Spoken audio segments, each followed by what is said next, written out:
Hi, my name's Mark, one of the pastors at Trillium. I was reading recently that Vladimir Putin, the president of Russia, has a net worth of $70 billion. How does someone spend their whole career in the public sector and amass for themselves $70 billion? Putin had been a mid-level KGB agent, then become part of the bureaucracy, and then entered into politics, became prime minister, and then president. In that time, he amassed $70 billion of wealth. How did he do it? Well, he basically signed over many of the state enterprises that had belonged to the communist government. He gave them to himself or to his friends. That's how he became very wealthy. Barack Obama, when he left the presidency, was a reasonably wealthy person. But I was reading just a few weeks ago that he has a net worth today of $70 million. His wife, about the same amount. Together, they're about $150 million. They've joined the aristocracy of the U.S., of the United States. They recently bought property on Martha's Vineyard, a very exclusive property. When Obama was working, before he was a politician, he only made a little bit of money as a community organizer. And then he became a state politician. Although over those years, he never made more than $30,000 a year. As they say, when he left office, he was moderately wealthy, but he didn't have anything like $70 million to his name. How did he get so much money? Well, primarily book sales and speaking fees. Now, I'm not saying Obama's on the same level as Putin, but to me, there's something disconcerting in using your position, even post-fact, after you've left office, to advance your own self-interests in life. Putin uses his office to advance his own self-interest. In a sense, so does Obama use his office to advance his own self-interest. It's not just politicians. I was reading recently that Bishop Desmond Tutu has a net worth of $28 million. How does a bishop of the Anglican Church from South Africa have that kind of wealth? And again, it's primarily book sales and speaking fees. And somehow in the midst of his own work, he's advanced his own personal interests and amassed a considerable fortune. The Dalai Lama, a figure who I really have great esteem for, nonetheless has a net wealth of $150 million. And then there's Jesus. He's walking the hillsides of Galilee. He's got nothing to his name, Got no reserves, no financial assets, no bank accounts, no Swiss bank accounts that he can draw upon. He's really got nothing without what was on his back. He instructs his disciples when they go out to do the mission of the kingdom of God, they're to take nothing but their most basic needs. They're to rely on the generosity of the people they're to visit. When the Jesus movement is confronted with a crisis, 5,000 hungry people, Jesus asks them to feed the people out of their own assets. But the Jesus movement's poor. It would take roughly $60,000 in today's terms to feed this crowd. They don't have that kind of money.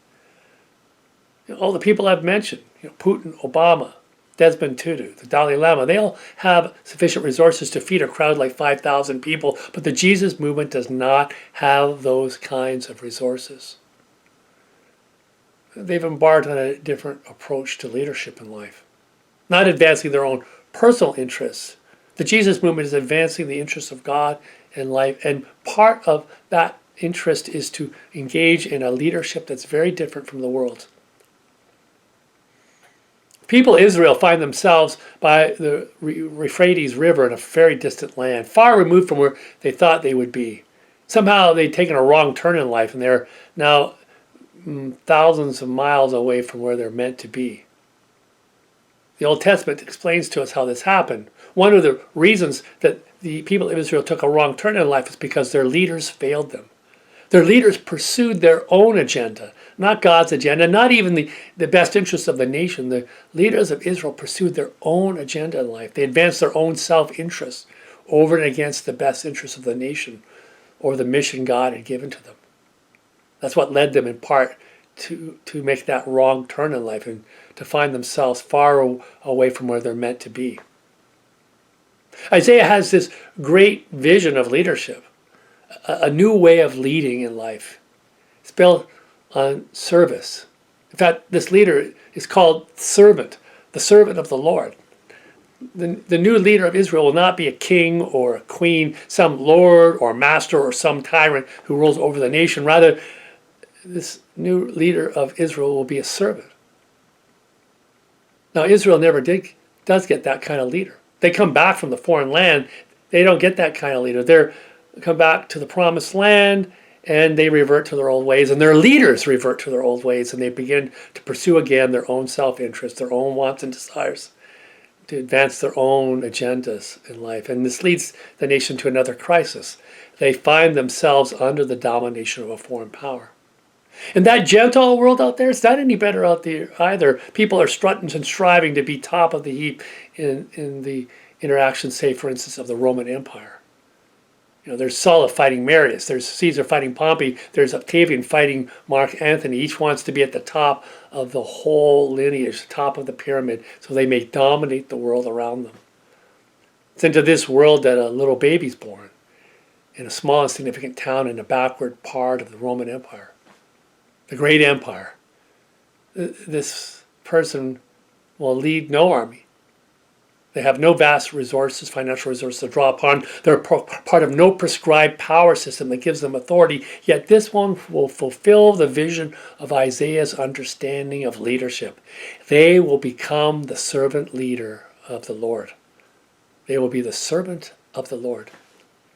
This one will become servant of the Lord by offering his life in sacrifice, not only for his own people, but for the people of the world. He will exemplify what sacrificial leadership looks like, putting God's purposes, God's will, God's identification first and foremost in life. And he invites those of us who follow him to join with him in becoming servant leaders in life.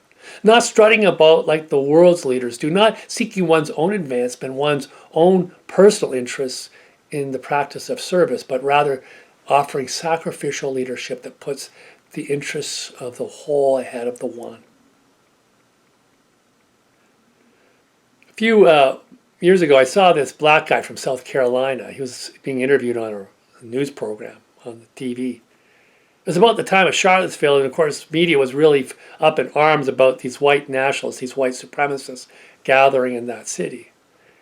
This man had gone there. He actually had a ministry, a mission to reach out to serve the white supremacist.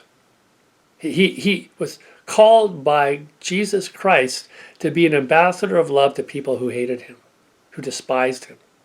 He didn't do this because he had something to prove. He wasn't doing this in order to strut about and prove how good he was or to prove that he was right and they were wrong. He simply felt that God was calling him to offer his hand across the divide and into the world of people who hated him.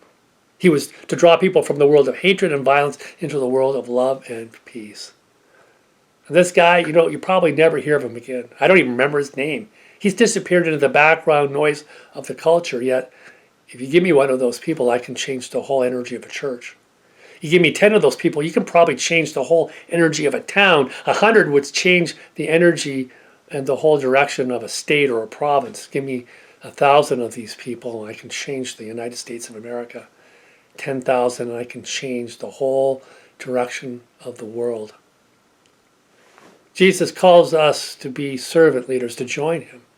And in the same way that he came not to be served, but to serve and to offer his life as a ransom for many, he now invites us to join him by offering our lives in sacrifice for the purposes of love in life.